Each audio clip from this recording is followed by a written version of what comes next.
coming tonight. I'm Dr. Charles Mok, and Dr. Pesta is here with me. We're going to talk to you about a new device in the United States that helps you lose weight, which a lot of you are here to know about. So I'm going to introduce Dr. Pesta. I'm going to go over some parts of the procedure, and I'm going to talk to you about what you do afterwards. Thank you. All right, well, Happy New Year to all of you.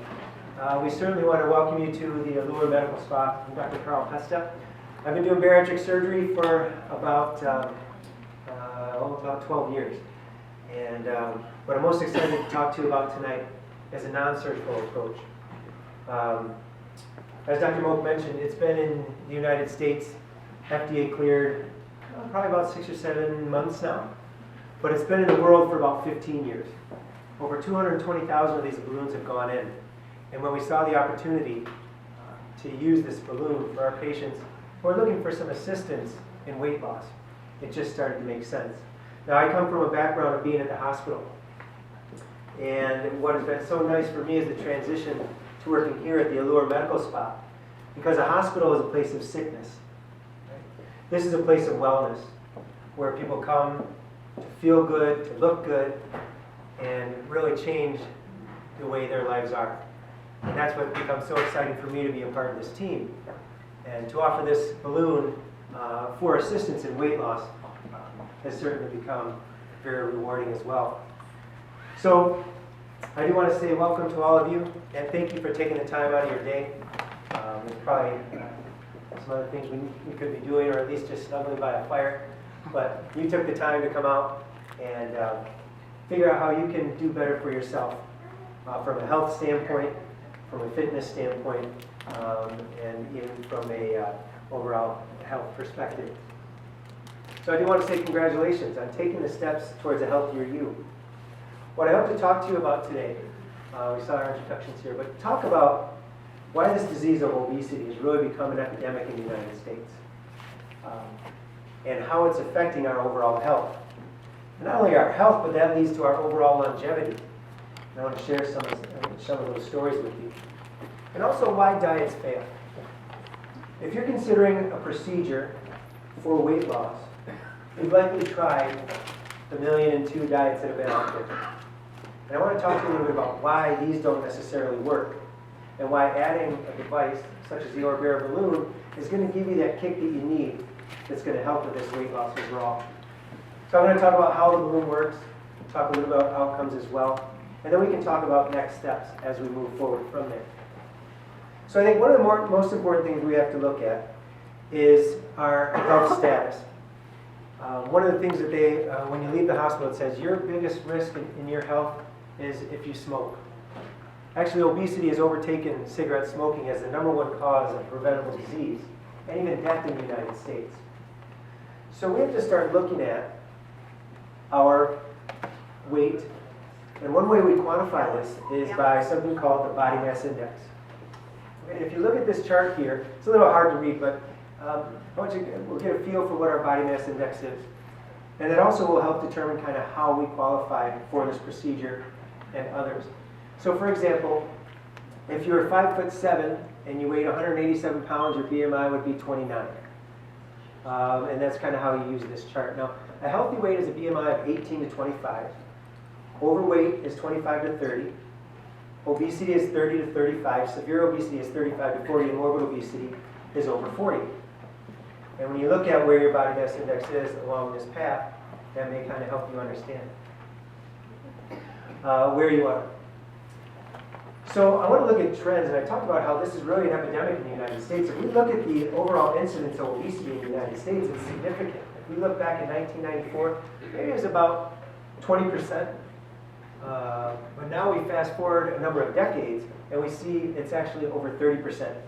And by the year 2030, they are suspecting it's going to be over 50% of the country is going to be in that BMI of over 30 category. So it is really an epidemic.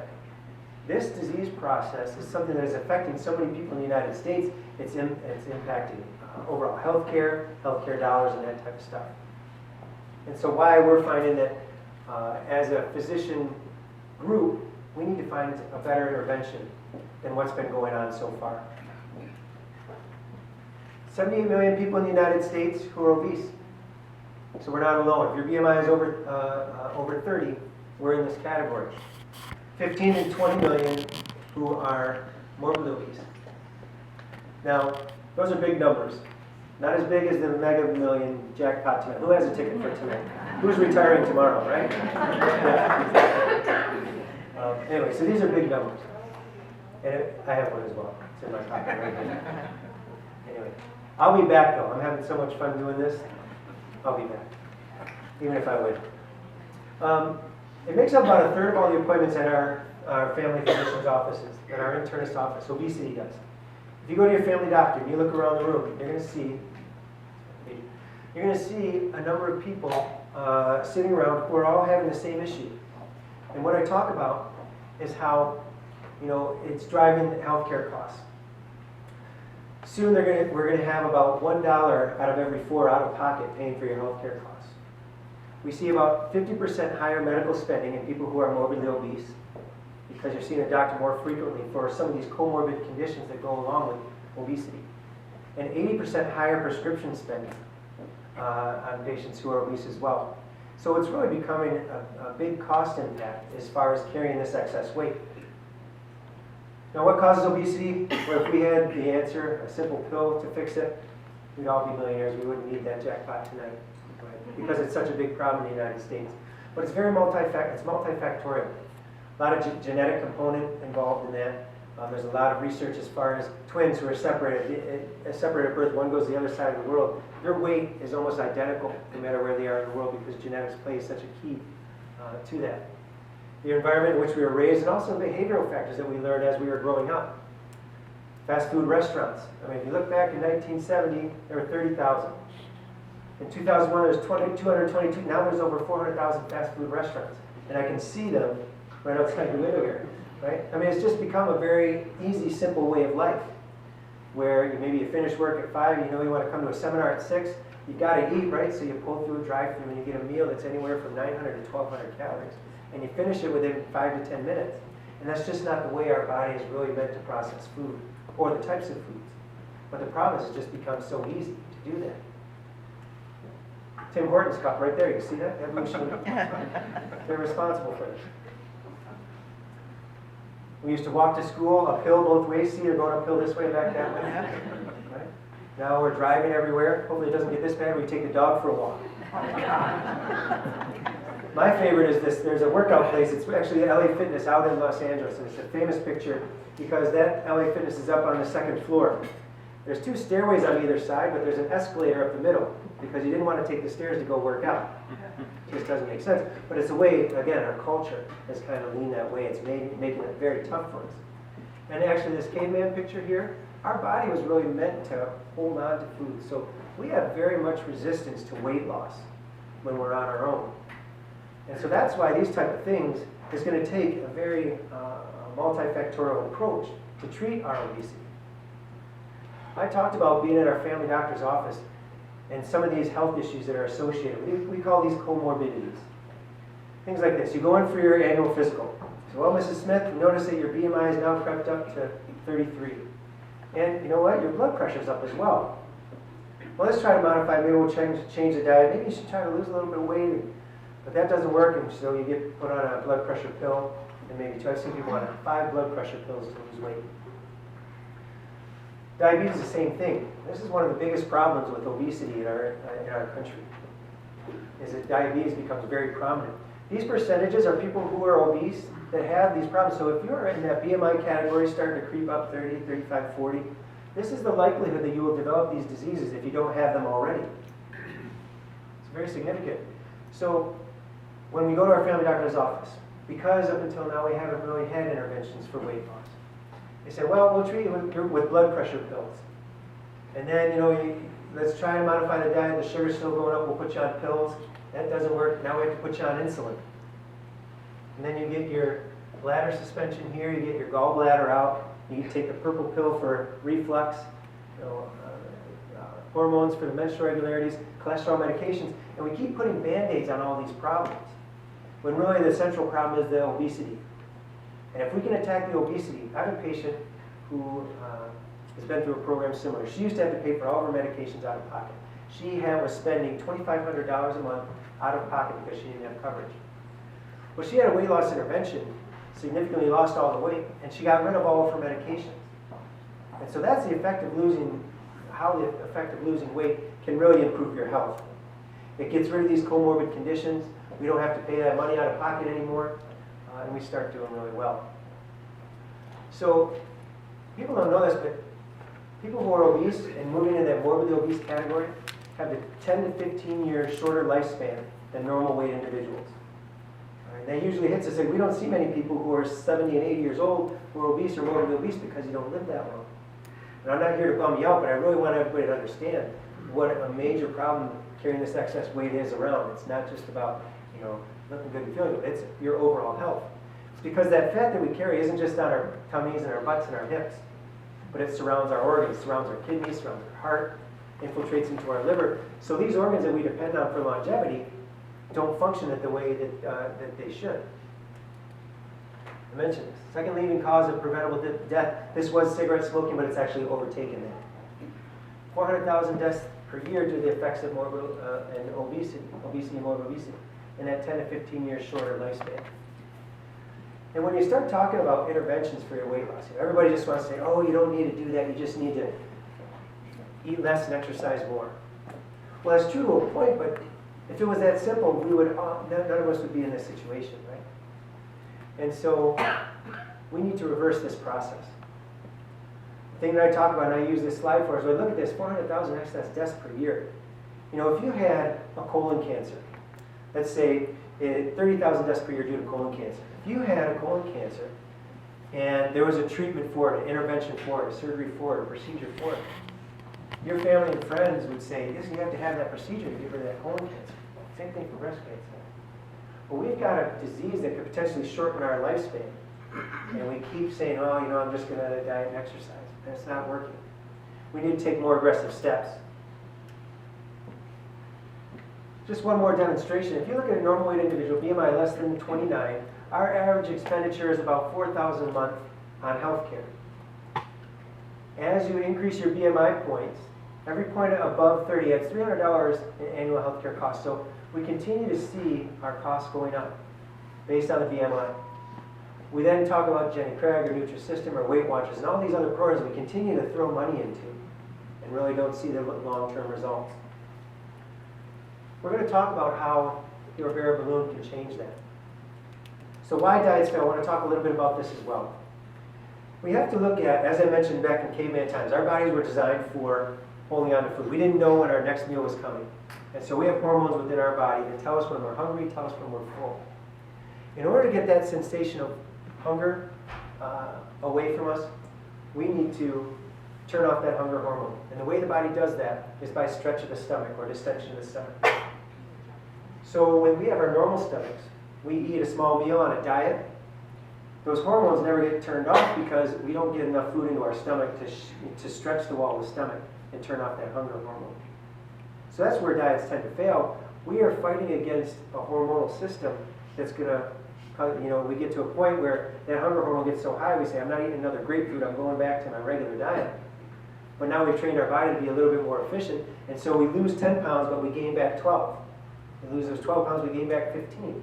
And that's the yo-yo diet going up and down. And again, we're battling that.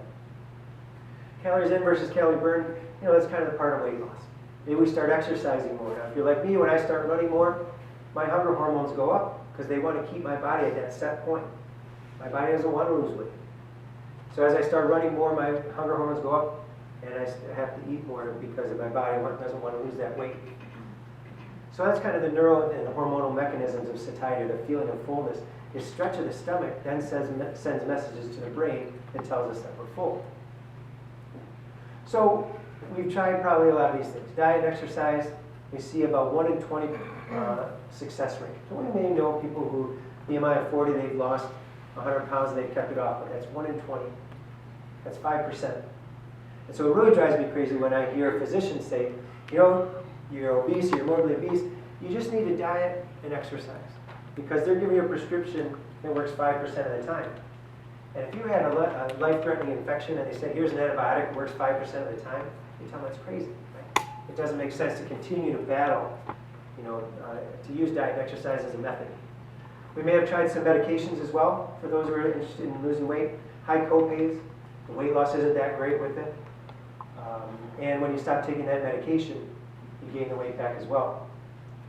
There's bariatric surgery also, which I'm a strong proponent of, but people may not be, may think it's too invasive.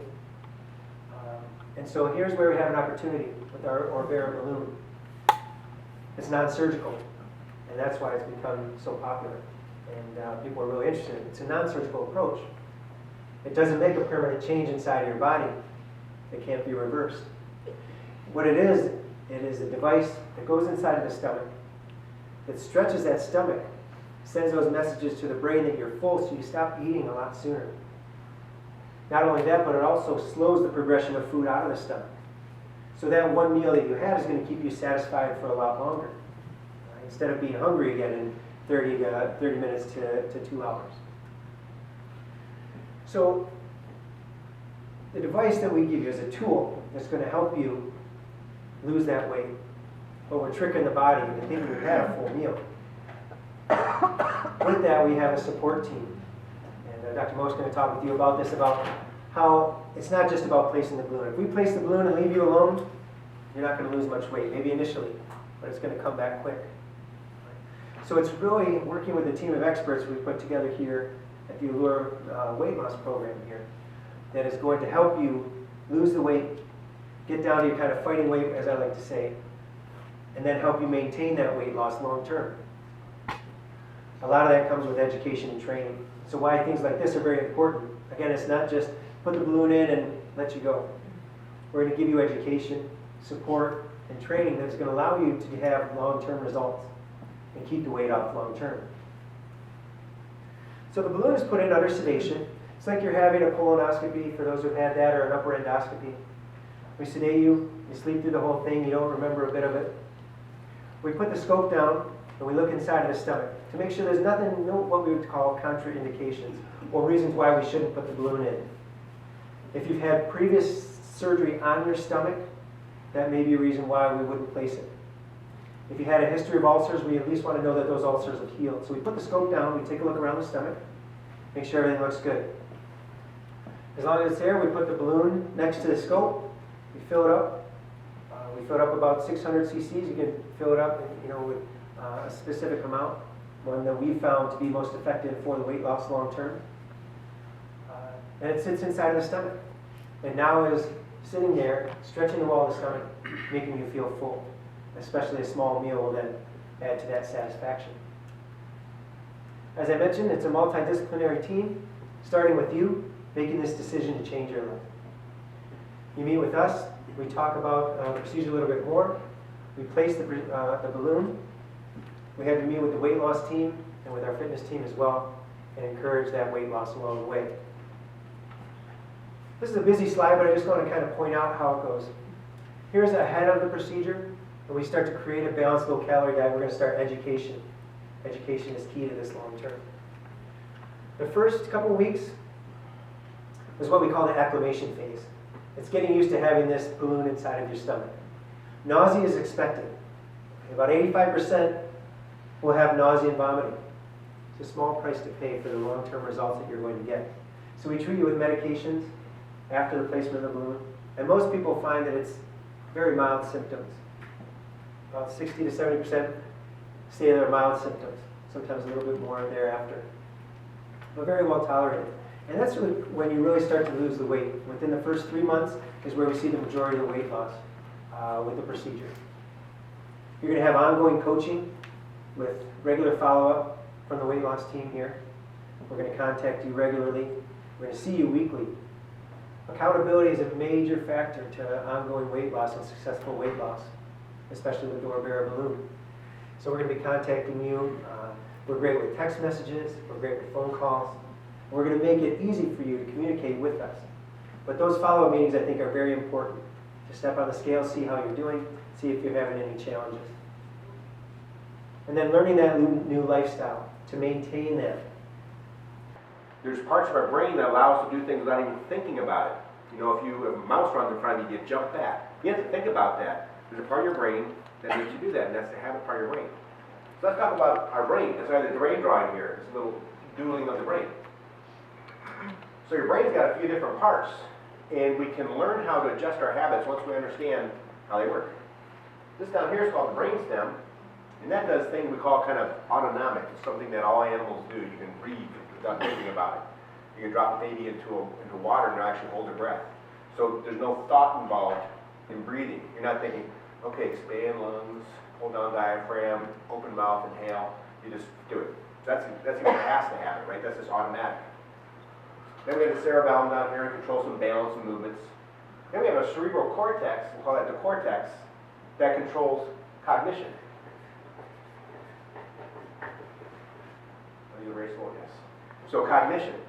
Cognition is your thought. When you're reading a book, you're using your cortex. When you're having a conversation with somebody, you're using cortex. When your wife's talking to you, you go, that's actually your habit. And the habit comes from a different part of your brain called the limbic system. Now there's different organs of the limbic system. We're not going to talk about those, but those like the thalamus and the cingulate gyri and the corpus callosum and the substantia nigra. But there's a part of your brain that has things for mood and for memory, but also controls habits. What happens is that your brain does not have an infinite ability to do tasks. So if your brain had to think about breathing all the time, then you wouldn't be able to read a book, right? If your brain had to think about driving a car and every movement that you make when you're driving a car, you wouldn't be able to carry on a conversation. Let's say you're driving along in your car and your limbic system's driving a car, kind of like cruise control. You can listen to the radio. Then you enter construction zone, where you see some movement off to the side. Now your brain takes over, your thinking brain, your cognitive brain takes over. When your cognitive brain takes over, it starts driving a car. You turn the radio down, you deal with the distraction. The person next to you knows to shut up, because you're paying attention. And you start driving the car, the cognition. Because you only have so much ability to use your cognitive part of your brain to make thoughts. Okay, so it's the cognitive ability of our brain that has to do the work, in the limbic part of our brain that can kind of take over. Now we take things like, say, a good habit like exercise. Somebody that exercises regularly, they've learned to do it regularly, and eventually their brain doesn't have to tell them, you need to go to the gym, they just automatically know they're going. How about overeating? Okay, overeating is something we're talking about here tonight. And if you're eating too much food or you're eating more than you need to, we've got a habit of overeating. But we have an opportunity in the next 6 months to fix that. Okay? When we talk about habits, there's 3 parts to a habit. Okay? There's a stimulus, we'll call it the cue. Or Q-U-E, however you want to spell it. So there's a cue. That's the stimulus. You're off day at work, just finished work, just got done driving, whatever it happens to be. Then there's an action, which could be smoking, eating, drinking, exercise, could be a lot of things. Habits can be good or bad. And then there's reward. Okay? So reward is how you feel after you feel full. In the case like Dr. Pesta told you, if you have those hormones telling you to eat, you relax, you stretch out your stomach, and that signal is gone. So reward might be just the lack of the signals telling you that you're hungry. It might be just an acknowledgement that you're no longer hungry. It might be the sugar high that you got. Well, with the balloon, we are blocking the action. Okay, you can no longer overeat because there's not room in your stomach, and the stomach's been stretched, you're not as hungry. So the action is blocked. It's blocked for 6 months. So now we got to change the reward. You can certainly change the cue. You could divorce a jerk. You could change jobs. You could move to a different community. You could get something else. You could somehow fix the cue so you're no longer doing whatever it is that leads you to do your habit. Say a smoker might be, walking outside, or it might be going to the bar or seeing their friends. So you can change that, but that's sometimes something we really can't do. And now we can change the action. Okay, so the action is shut off for 6 months. Okay? We're going to change the reward. Now we'll talk about that in a little bit here. The reward's got to be something different than filling that hormonal need of having your stomach not feel full or feeling good from a sugar high. And I want to make the reward in something totally different, where now that you're no longer overeating and you're losing weight, that you think the reward might be eating foods that are healthy for you, taking care of yourself, People telling you your skin looks better, you're losing weight, you feel healthy, you're not going to the doctor's office as much. That's a positive reward as much as no longer having the stomach stretch. So we have cue, action, and reward. The action is blocked with your air balloon. The cue's going on. Now we find another reward. So let's go from there and talk about nutrition. Because what's going to happen is once you have the balloon for a certain period of time, it's got to come out sometime. And our job is to help guide you into a different lifestyle. You know, there's the idea that, well, that's what everybody's eating. I should be able to eat that way. I want to be able to continue to eat this way. I just told this joke earlier, but it's the truth. You have somebody who eats whatever they want to, and they eat Haagen-Dazs ice cream, and they're overeating, and they never gain weight. And in medicine, we have complex names for everything. You know, cardiomyopathy, emphysema. Well, in that case, the person who can eat whatever they want to and never gains weight, we call them a bitch. Right?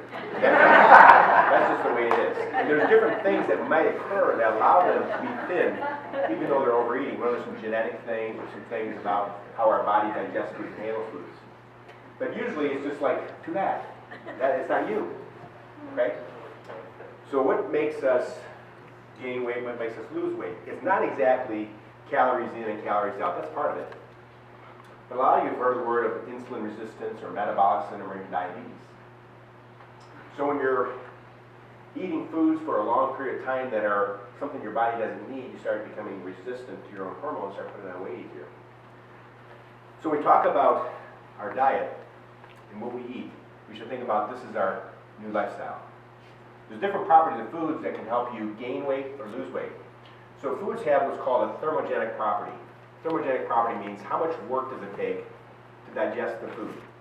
So let's say you take some sugar and you put it in your coffee and you drink it. That sugar loads in your bloodstream and your body's got to do something with it, and it's an instantaneous. That's what's called a glycemic index. That's where you get food that you eat has got a high sugar content. Let's eat a piece of broccoli. Okay, that's got a little bit hard to chew. Right, you got to chew it for a while to break up the cell walls, and you slowly digest it over hours, or maybe an hour. And you get a slow rise in the carbohydrate from the broccoli, and you get a low glycemic index, so you don't respond the same way. Additionally, it costs calories to digest the food. So if you drink sugar and coffee, you get 100% of calories. If you eat, say, vegetables, it's metabolically expensive. It might cost you 10 or 20% of calories just to digest it. So that's part one, is the thermogenic properties of foods. We might look at eating foods that are not processed, that are not designed to be easily digested. That's part one. Part two would be figuring out a way to manipulate our hormones to benefit us. Okay? So when you're constantly exposing yourself to sugars, which could be from bread or starch or noodles or sandwiches or fruits or candies or sweets, we have a hormone that can be our friend or enemy, and it's called insulin. You've all heard of insulin. Now, insulin is a hormone that's designed to lower your blood sugar. So if you eat sugar, your body makes insulin. You have a part of your pancreas, that makes insulin. And it's designed to push the sugar into your cells so you don't have a high blood sugar. High blood sugar is dangerous to your body. Diabetics have high blood sugar, they get sick, they get problems with your eyes, problems with their organs. So you make insulin to push it in your body. Well, the first organs it goes to is your muscles to create energy, because all the food you use for energy, and then also your liver stores a little bit. Okay?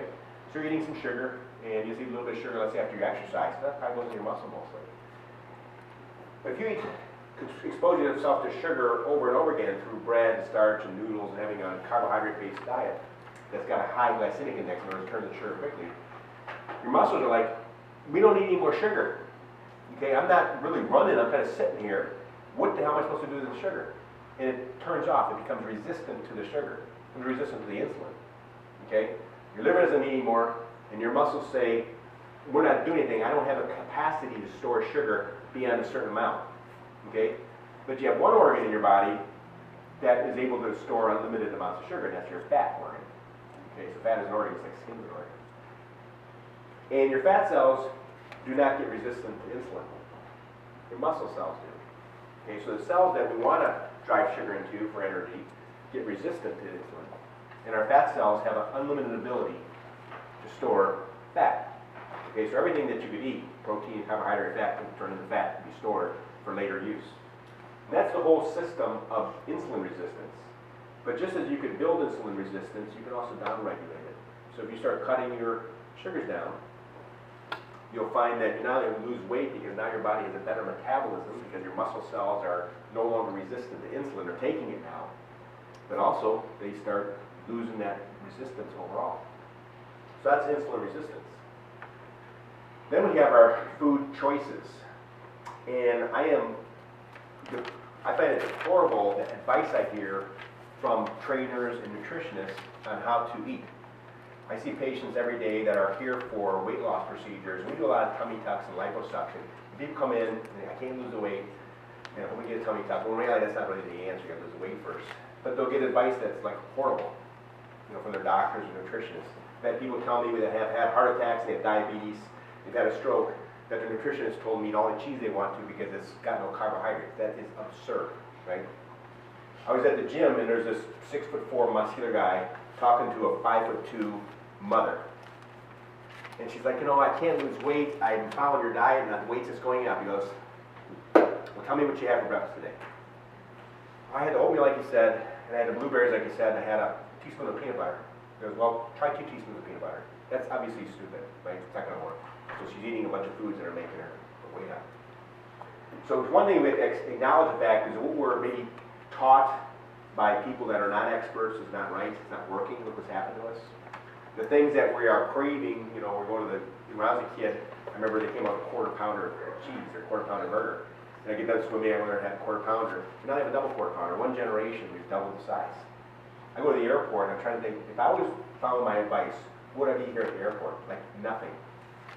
Okay, so we got to think about, as a society, we should be eating out every meal, right? And obviously that is a problem. So let's talk again about the nature of foods. The one that really drives me nuts is this protein nonsense, okay? Now there's a limited situation where protein is beneficial. If you're trying to gain weight, protein gives you benefit. Okay, so let's say you're a man and you're exercising and you want to build muscle faster and you're a little protein deficient, then the protein powder may benefit you. In all those situations, it does not work. Okay, we are not a protein-starved nation by any stretch of the imagination. A woman that's 5'4" needs about 40 grams of protein a day. And a man that's 5'9", the average height of a man in America, needs about 65 grams. We're eating way more than that, and we think, well, if we eat more protein, maybe I'll lose weight. It actually makes you gain weight, because if you eat more calories than you need, regardless of source, you gain weight. Okay? The other thing I hear is you gotta like eat these protein-rich foods, like the Atkins diet. Well, Dr. Atkins died at 300 pounds of heart failure, right? So it didn't work. Okay? So in the short term, really anything works. You make any change in your life, something will work. In the long term, eating all this damn meat's not going to work for you. Okay? We are recommending that people go on a super healthy diet. Okay? And during the time that you have your balloon in, we're going to talk to you about not just, you can no longer eat a double quarter pounder. Ain't going to happen. Okay? And a balloon in you. You have to be hungry for it. So what about eating foods that are like really, really good? What about eating like what I call Mother Earth's best foods? What about eating foods that are super good? Now becoming almost like a food Nazi, where instead of, you know, eating the stuff that just felt good, eating foods that you know are really healthy, instead of eating foods that give you a sugar high or get that sensation of the fat and stretch your stomach out, what about eating foods that have a different texture, different taste? We're down in St. Bart's in Caribbean, which is like this really exclusive French island. And our hotel came with an all-you-can-eat buffet. They had these big platters. We were only non-Europeans there. You got a big platter this big, and people were walking back with little tiny things on their plates of really kind of pretty food that was foreign to what I'd seen before. So we had a small meal like everybody else, but I eat more than that. We're cultured, we trained to eat more. That's to get our money's worth when it's free, right? And that's what happened. So then we go over to St. Kitts, which is a non-U.S. island, but it was almost all American. We had the Marriott there. Same thing, all-you-can-eat buffet, mounds of pancakes and potatoes and eggs, right? So maybe we should teach ourselves, buy a la carte, don't go to the buffet. Why not spend a little bit of money on the higher quality foods rather than the maximum quantity of foods? Why do we need a Walmart meal when we get like a luxury meal? And one thing that will happen if you condition yourself during the 6 months that you have the balloon in, that you can no longer participate in the activity that you want to get rid of, you can push it out of here down to here. Because willpower is an ugly word. It's something that we don't like to have to use. We don't want it because we know we fail at it. Okay? Because willpower requires you to cognitively think about something and force yourself to do something that you don't want to do. Stay away from an activity that you don't want to do. And willpower is hard because we fail at it. Okay? And if you're thinking, well, I fail in this diet, it's because your willpower gave away. However, in the 6 months, if you can block this action and alter the reward, you can push it down here. Okay, you can push it in this part of the brain. When I was a young man, my dad had a heart attack, and all 9 of his brothers or 7 of his brothers had heart attacks at a young age. I checked my cholesterol when I was 20, it was like high. And I wasn't heavy, but I was eating regular foods that would be like crappy foods. And I decided I was going to start eating healthier.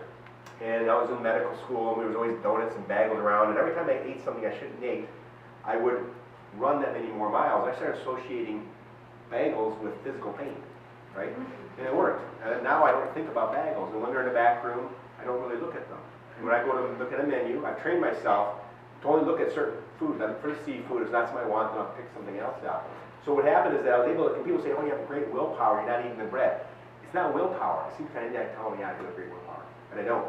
What I did is I trained myself earlier how to use a habit so I didn't have to think about it. Okay, there's certain things you don't have to think about. If you can do that, you can force it into your limbic part of your brain by changing the reward and changing the activity. Now you don't have to work at it. Okay, so you'll fall back in your old habits if you just let Dr. Pesta block this for 6 months. Okay, so you block this for 6 months and you don't change this, or don't change this, it is coming back. Because the activity will want to return if you keep it in this part of your brain. Okay, so if you keep your food in this part of your brain, you're constantly saying, well, I'm going to try to eat a little bit more of this food that I really enjoy to eat. Well, let's change this over. Let's start talking about eating super healthy foods. Okay? In our office, you know, I put my money where my mouth is. I buy lifetime memberships for our staff, and then we have Vince and Joe make food for us. Okay? And it's the food that, you know, I'm talking about. We also have 2 ladies that go to the store every day to buy vegetables so they can make like green foods. We've really been kind of culturally involved with is eating more vegetables as a practice and teaching our patients to do this, because the vegetable consumption in America is pathetic. What's amazing to me is the food pyramid, the USDA food pyramid, which Congress votes on, right? They just changed one of the food plate, and the lobbyists couldn't agree what they wanted on there, so it's really not even running out. But in the food pyramid, it said you should have 6 to 11 servings of grains a day. Who do you think voted on that? And then Iowa, right? It tells you how much milk and dairy you have to have a day. Do we need milk as adults? You know, think about what milk comes from and who God intended to drink it. It was from a mother to take a baby calf and turn it into a full-size cow. And we're being told we should be drinking milk? It's absurd. We have a high milk consumption. We have the highest rate of fractures, right? So we just make these thick, dense bones. Okay, so what about the protein? And I always hear from people, well, I'm worried about getting the protein. I'm eating more protein, put the protein powder in things, as if that's going to do something for you. It does not work, okay? It doesn't work. Okay? Especially when you're losing weight, you have more than enough protein, because actually you're going to lose a little skeletal muscle because you don't carry around as much weight. Okay, so let's look at the numbers now. We got some chicken here and some beef and the dreaded protein powder, which is, you know, whey. And they take the milk that's already easy to digest and easy to get fat on, and even break it down simpler and add sugar to it so it tastes good. Okay? And then we have broccoli, kale, collard greens, and spinach. And obviously we'd all consider this a protein source. Even when you look at the list, this is the protein, right? All right. So let's look at calories. Okay? Let's take the kale.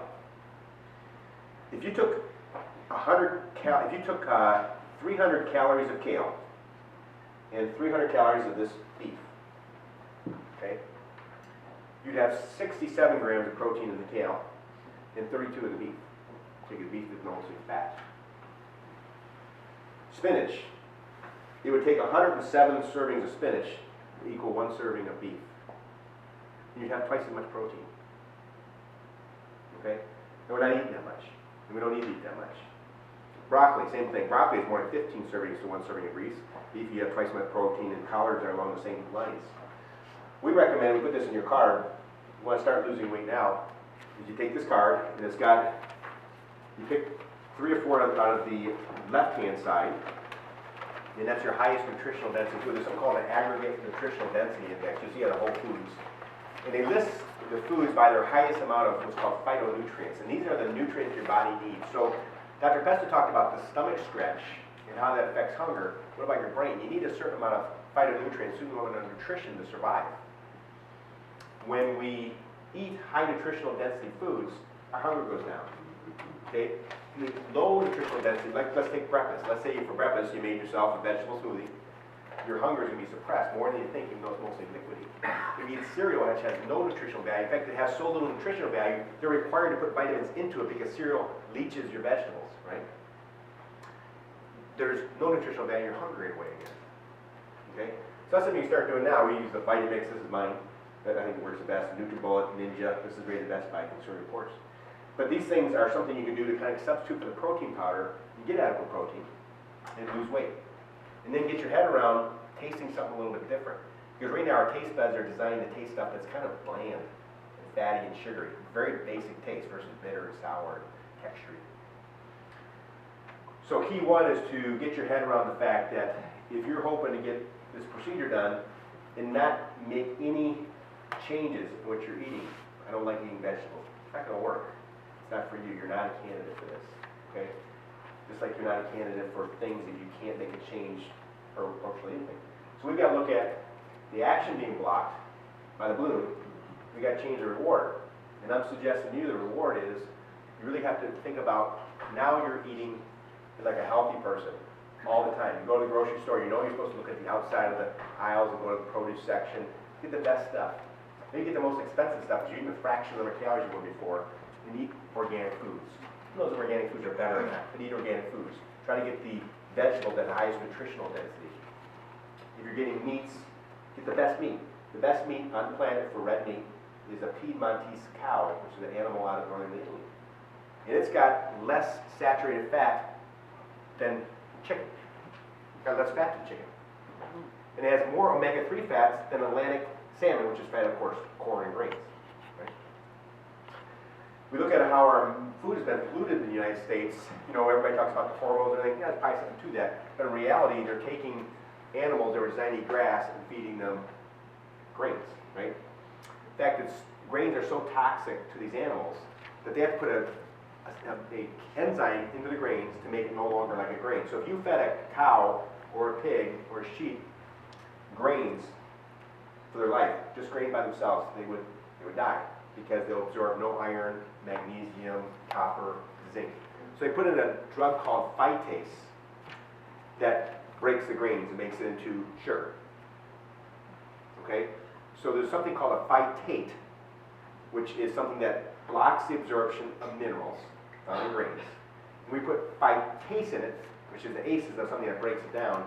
So you take the mineral, you take the grain, you break them down so that sugar comes out easier, and then they don't have the problem with absorption of the minerals. And they get fat, they get saturated fat, and then we eat it. Okay? Maybe, let's say you got a grass-fed cow, and drink its cheese, it's less saturated fat than one that ate sugar, right? So, the take-home point on this is that, you know, you're not alone in this. We're going to help you. We have a team that can work with you on altering your lifestyle. But without alteration of lifestyle, it will not happen. Okay? It just will not happen. Diets take a tremendous amount of willpower, and that's why they fail. Like Dr. Pesta said, works 5% of the time. But in 6 months, you have the opportunity through your own efforts, okay, through your own efforts, not anything that we did. We can't put anything in your stomach to make it pick the good foods. Okay? You have your own ability to drive it from your thinking part of your brain to your, almost like your subconscious part of your brain. That now when the bread comes to the table, you tell me you don't want it. Okay? Yeah, I don't need bread. It's sugar. Or when you see a menu, you pick the things, instead of the things that smell best or look the best, you pick the things you know are at least damaging your body. Because everything at the restaurant is probably going to not be that good. Right? That when you're grocery shopping, that you're picking the things and you're being very selective what you're getting. And you always want to be proud pushing your grocery basket up to the front desk, because you got the good shit, okay? And you look at everybody else has, and you kind of sneer at them. You look at them, you're like, pot and bread, huh? All right. So you got to change your mindset of how you're eating for this to work long term, and that is the key. Now, I'm going to introduce Wendy, who had a procedure done recently. She's going to kind of tell you about her experience. Hi, I'm Wendy, and I just had the procedure it was 3 weeks ago yesterday. And I agree with everything that Dr. Mok and Dr. Pesta said. It is a change in how you think. And I had just come to a point in my life where I had been on all those yo-yo diets, up, down, when I'm up, not very happy, when I was down, I was happy, but I could never get it to stabilize. I'm a mom of 3. I focused all my efforts on raising my kids. 2 of them went away this year, and I just decided, hey, it's time to focus on me. And I was doing research, and I came across the Allure Medical Spa, and I called in, and they told me about this procedure, and you know, it sounded like something that I wanted to do because I knew it was time for me to change. I will say I had 0 willpower. I would go to a Mexican restaurant and I would eat those chips till they stopped bringing the bowls to the table. I was a big carb person. So on my first consultation with Dr. Mok, you know, he said, you know, you're going to have to change your eating habits. Fortunately for me, I loved vegetables. I just never chose them. But I think Brussels sprouts is the only vegetable that I don't really care for. I'll eat it, but it's not one of my favorites. And so I just talked it over with my husband, and we decided, you know what, we're going to give it a try, and we're putting the whole healthy lifestyle right into our home. And it is very rewarding. I just waited tonight before I came out here, so my weigh-in is tomorrow, so I asked if I could do it tonight. And 3 weeks in, and I know it's going to slow a little bit, but I'm down 18 pounds. But I will say the staff here is tremendous. I have Dr. Pesta's cell number, and he texts me, and I text him, and Paula, and my surgical nurse, Crystal, was amazing because those first couple of days, it is challenging, right? My throat was sore, and I didn't know if that was normal, so I just texted my surgical nurse, Crystal, and she got all the answers and got back to me, and it was Christmas Eve, so I had just had it done. But by Christmas Day, I was feeling fine. I had Christmas with my family. I did not eat Christmas dinner with them. I prepared it for them, but I had, a green shake. But you have to be ready to change what you put in your mouth. My family was eating out 5 nights a week. It was pick up pizza, pick up Chipotle, because we called that healthy. Qdoba, because our kids are in sports and I work and we're running around and everything. I haven't eaten fast food. I haven't pulled into a fast food spot since I started.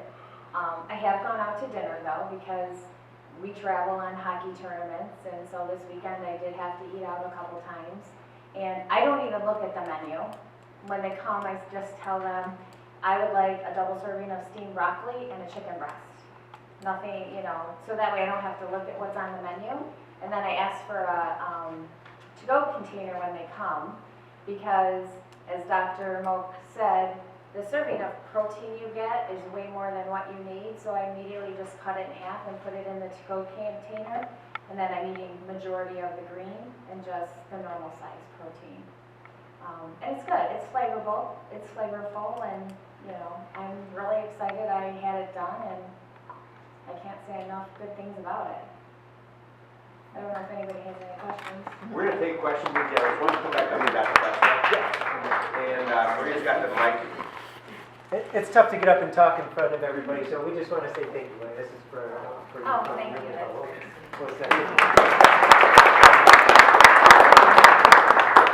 what will make Wendy successful is not the balloon. Okay, the balloon allows her to get over that hump. And like she said, she's going to the restaurant, instead of saying off a small portion of Chipotle, she's having food that we're supposed to eat. So I'm glad you recognize that, and that's the key. We'll take questions now. You got some up front. I'm curious about hiatal hernias. Can that balloon be put in place someone who's a height over? Depends on the size, and so we would research that ahead of time. Maybe something we talk about in your consultation, depending on the size, because if it's over 5 centimeters, that is a contraindication to placing the balloon. Great question, but we'll talk about that in your consult. Okay, after you take off the balloon, the size of the balloon, like you said, 600 millimeter, that's an empty space, and you're gonna eat more, start eating more. It does, okay, so the question is, you size the balloon, you got the 600 cc balloon in there, you take it out, it's empty space. What happens is that it does not make your stomach bigger. And your stomach doesn't change a whole lot. I'm going to let you, Dr. Pesta, talk about this one. So we operate on people, you know what, maybe we'll stand close now. So I operate on people, you know, whether it's a hernia or a gallbladder, we look inside. The size of your stomach, a lot of people have the misconception that somebody who is obese or morbidly obese has an enlarged stomach, and it's really not true. Thank you. So your stomach is about the same size. And when we put the balloon in, it takes up some of that space. When the balloon is removed, your stomach is back to its normal size as well. It doesn't really stretch it out. But again, it's that transition to healthy eating behaviors that are going to give you the success long term. The habit eating big once a day, maybe would change. What about the people who munch all day long? Part of the behavior process that we have to fix. And you know, I think in my house it's a great example. Sometimes I like to go for those other things, but it's not there. So keep it out of the house, keep it away from the office workspace, and then it's not an easy grab. Starting to do the shopping and some of the coaching that we'll be doing with you is, you know, a shopping list. Here's what you should pick up. And meal planning ahead of time, I think, is also very important. You know, because if you plan ahead, that this is what I'm going to have for breakfast, lunch, or dinner, it's already there. Again, it's not. You're not having to think about it. It's just, I know this is what is set up for lunch and this is what I'm going to have. Yes? Is there an age that you can't do this at? No. If we can otherwise get a healthy medical clearance from your family doctor, who knows you best, if you're an acceptable risk, there's not an age discrepancy at all. Yes, ma'am. What BMI level number do you recommend this procedure? Like, is it above 30 or? The FDA indication is for 30 to 40, and we handle people outside of that on a personal basis, you know, depending on what their needs are. So the FDA recommends 30 to 40, but there is opportunity for outside of those parameters. So BMI between 25 and 30, your balloon would be indicated. I'm not FDA indicated, but it depends. It really depends on maybe the push that somebody needs. Great questions. In the back? When will it be covered by insurance? Will it be? It's not covered by insurance. I think you're looking at several years off. So this is a financial decision, and we got to look at where we're putting our money at. If you join a gym, your insurance is not going to pay for that. If you buy healthy foods that cost more, insurance isn't going to pay for that. They're going to pay for it when you get really big and sick. Okay, they'll pay for your heart attack, and your diabetes, and your fracture, and your cancer. They'll pay for that stuff. So relying on the insurance company to do something that we need to do ourselves is not going to work. What is the cost? The cost, it's just under $7,000. So the cost is $6,200 plus a $750 surgical fee for the sedation. And that covers both the putting it in and taking it out and the counseling that goes on in between. Do you take the payment plan? We take a plan ahead, we have multiple payment plans. We'll work with whatever it takes to get you where you need to be. Yes, sir. Doc, is this the only clinic that you're going to do this in? You've got spots all around town. Yes, we have spots all around, and we can handle some of the counseling in our Livonia office, but we're only doing the procedure here at this time. I live near Livonia, that's why. Yeah, so there's a physician assistant out there that's also a nutritionist. So she would be the person that can do your follow-up visits. And I got one thing to say, and it's a commercial for, I don't know where she's at. She made me one of those shakes, because I got here early. Oh, like Paula probably. I looked at it and I said, oh my God. Yeah. And Yeah, then that's I gonna be had great. it, and it was okay. It was, It's a paradigm change in your head. It does not taste as good as a mocha latte. Yeah. And we gotta accept that. And my staff here, we have a lot of young women that don't have to worry about their weight. But if they are walking down the hall in a hamburger, they are hiding that thing from me. And I'll make a joke like, you know, somebody's They eating go a in the cookie, I say, bathroom. why don't you strap that on your ass and see if you like it before you eat it, right? Yeah. So in our practice here, if we're trying to support a healthy lifestyle, I really want my staff to understand what healthy eating is. Okay, so we buy the food for our staff, we have Vince and Joe's making. I'm trying to figure out a way that they can make it so people can buy the same foods. And I specify exactly what foods I want to be in there, which are the healthiest possible foods based on the highest nutritional density and least inflammatory, which makes it, you don't have to eat a lot. One of the things that happens is that we're worried about like boosting our metabolism. We watch TV. If you're watching TV after hours, there's all these metabolism boosters and exercise things that might not work for you. But in reality, you don't want to boost your metabolism. That's a horrible way to lose weight because boosting your metabolism accelerates aging. Okay? You want to eat less and slow down your metabolism. Okay? So being a little underweight is actually healthier than a little overweight. So boosting your metabolism is a horrible idea. The metabolism boosters you should not do. Just making your heart race faster, increasing your temperature is going to increase your age, increase your risk of cancer. So that is the key, is to eat foods that are just kind of metabolism neutral and work on eating foods that are going to make you healthy. When we, like you're talking about the smoothies, the green smoothies, we do that in our office, we buy the stuff for the staff. Everybody's skin gets better within a couple of weeks. Of course, we do skin care. We want to have our staff have good skin. Question? About a decade ago, there was a book that came out called 40-30-30. Yeah, the 40-30-30 was Dr. The Zone meal plan was that guy's name. And the idea was that you need 40% of calories in carbs and 30 in fat and 30 in protein. And that's still something. I can't think of the guy's name. Who knows who wrote the book, The Zone? I don't remember. The Zone meal plan. But that kind of works. So there's a lot of meal plan books out there that you can name tons of them. You can talk about like the South Beach diet, great diet. The Zone diet, great diet. Yeah, but I've never heard contraindications to that formula. What ratios would you suggest are more ideal? Well, so the question is, what ratio I suggest? I would suggest that you eat a primarily plant-based diet. Okay, so imagine that your food is something that came from a plant, and the meat is a garnish. And I know it's a lot hard for lots to accept, and you don't have to do that to go through this, but realistically, we know scientifically that that's the way we're supposed to eat. Okay, so if you increase your plant-based intake and cut down your meat intake or your animal product intake, such as cheese and milk, you'll get healthier and leaner. Yeah, you stated that those green vegetables have a lot more protein in them than meat. Well, okay, so you say, I stated that vegetables have a lot more protein than meat. If you go by no, not per gram, that's absolutely not correct. It's per calorie, and that's the key. Okay. So to eat 400 calories of kale, you really can't do that. I was showing you an analogy. You're not going to eat 23 servings of kale. It ain't going to happen. The thing is, you don't need 6 or 8 ounces of meat. Okay? So if you cut down your meat-based diet, like I can imagine making yourself a salad without dressing. Dressing is the majority of the calories in the salad. Cutting up nice, flavorful vegetables to put on top of it, and having a strip of chicken. That's a good meal.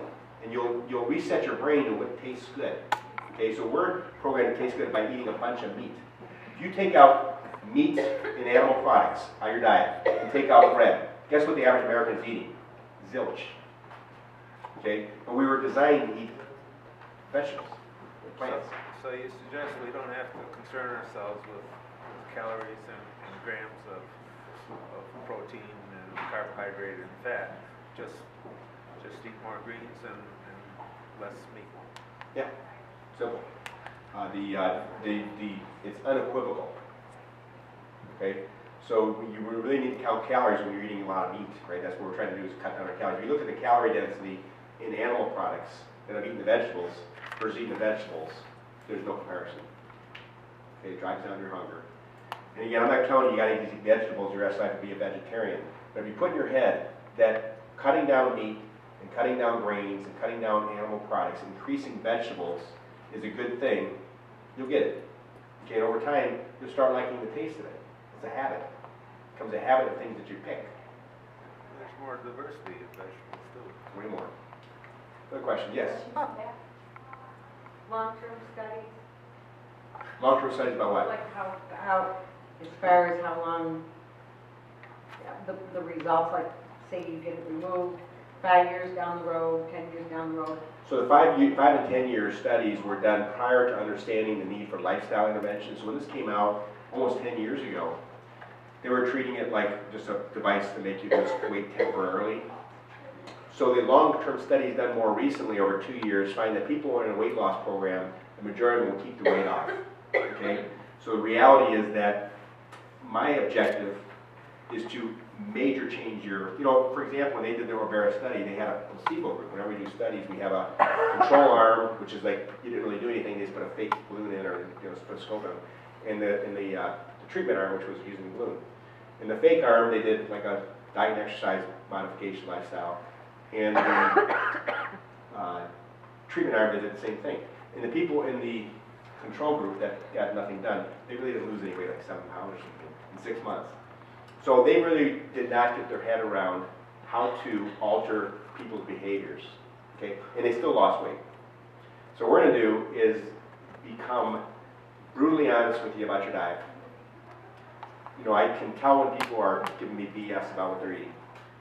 My doctor tells me I'm not eating enough. I'm like, well, right? It's not happening, right? So you think that, but it's not happening, okay? I eat very healthy. How's that working for you, right? So we gotta be honest about what we need to do to make changes, and again, change our habits. One more question. Yes. Does it do anything to alter the ghrelin and leptin and all that, and that hunger hormone? The distension of the stomach is one of those things that does, decrease your ghrelin levels and that type of stuff. So absolutely. Yeah. So it'll alter that? When you Right, the hormone levels are altered with the balloon in place. When you remove the balloon? Well, you've lost that feedback now, so that part, isn't necessarily there. But again, it's that transition from depending on that to not really needing that anymore, for the leptin levels and that type. How does that work as far as like hormonal levels? Well, when you lose weight, your hormones do change. Right. Okay, so you have hormones that make you put weight on, and that's insulin resistance. So when you lose a weight, you actually make less insulin. And then when you make less insulin, then when you do eat a carbohydrate, let's say you cheat, your body responds differently because now your muscles will take that energy up, whereas currently it ain't happening. Okay, so your hormones alter that way. In terms of your sex hormones, there's very little impact. Your fat cells do make a certain amount of estrogen, so women that are heavier have more breast cancer because it actually makes more unhealthy estrogens. Estrogen is actually not inherently breast cancer causing. There's like 2 subtypes of estrogen. We call it 2OH estrogen. There's certain types of estrogens that cause breast cancer, and fat does make more of those. Okay. Additionally, men who are obese have a much higher incidence of low testosterone. We don't know is it the chicken or the egg, right? Extra weight you have to have in order to get the procedure done. There's not a hard rule. So this BMI thing is kind of confusing because it's based on your height versus your weight. But the typical patient is significantly overweight. They're obese. Okay, so somebody that's like 10 or 20 pounds overweight, you can get through it. Okay, somebody that's 40, 50, 60 pounds overweight, now we're accepting the fact that it's not working. Okay, so being, let's say, significant. Yes? Average weight loss within 6 months. The average weight loss is 34 pounds in 6 months, and it's 40% of your excess weight. In our program, we're going to see more than that because we are much more aggressive on the diet plan. In fact, my intention is to get you to the normal weight. Now, does having like previous hormonal replacement therapy, does that have any effect? Does having previous hormonal therapy affect? No. Okay. No. Women on hormone replacement gain less weight than women on nothing. Women on topical estrogens gain 1/10 as much weight as women on orals, who gain 10% less than women on nothing. Okay? And how is this procedure compared to like the invasive procedure? Like I just had a niece that just had half of her stomach. That's not Taken out? surgery. Yeah, so Is that like the gastric bypass? That's called the gastric sleeve that she had done. Oh, okay. And so, the reason the Orbera has become so common is because it is non-invasive. Okay. Because it's not a surgical or a non-reversible procedure. So people are intimidated by that and why we have the opportunity to use this to our advantage. So if you had the non-reversible procedure done, you wouldn't need to alter your dietary habits. That's absolutely incorrect, so No, that would be she the had thing, is that She it would has be to beautiful. like, So- yeah, she actually had You want her to talk about the stomach biggest taken. yo-yo that ever occurred Yeah. in the world. And So she had to do the same thing with the there action. is no procedure, Yeah, okay, other than a bullet to the head, yeah, that works permanently yeah, for weight loss. Okay, Yep. does not exist. So if you get a gastric band put on, yeah, you can stretch that sucker back out. yeah, People learn to cheat it. So the key is, if you're doing gastric bypass surgery, we're having the same damn discussion, yeah, okay? Because there's no way around the lifestyle change. And I'll tell you, that is such a critical piece to understand. You cannot expect to do the same thing and get a different result. yeah, she has a whole new, like, diet. I mean, for her. Why do you take the balloon out after 6 months? This year you want to lose 100 pounds, but you only lose 50. Why do you take the balloon? Why can't you leave it for another 6 months or a year more to get what you want to be? Basically for the potential of the breakdown of the balloon. I mean, people have kept it in longer. Different studies throughout the world have done that. The problem is the balloon could potentially deflate or have problems down the road. They found that 6 months is a safe time to take it out. You want to come back 2 weeks later, we'll put another one in, we'll start all over again. But, really by then, you've now learned that process and you don't need it anymore. So what's the balloon made of and what do you fill it with? Made of silicone and inflated with saline. So if it's exploded inside the stomach, it hurts? There would, we have some indicators that would help us determine if there was a problem with the balloon. The problem is, first of all, it's such a low incidence that it likely will never occur. If it does, we fill the balloon with some blue food coloring. Basically, your urine turns green, you come give me a call on my cell phone and we'll figure out how we're going to fix it for you. Now, does anybody have a dog that ate a garbage bag? Stuff passes, that's reality. Okay. All right. So we can take some more questions. You also want to meet the doctors and meet Wendy, who had the procedure done, so you can talk privately. A lot of times they don't like to ask questions in a group setting like this.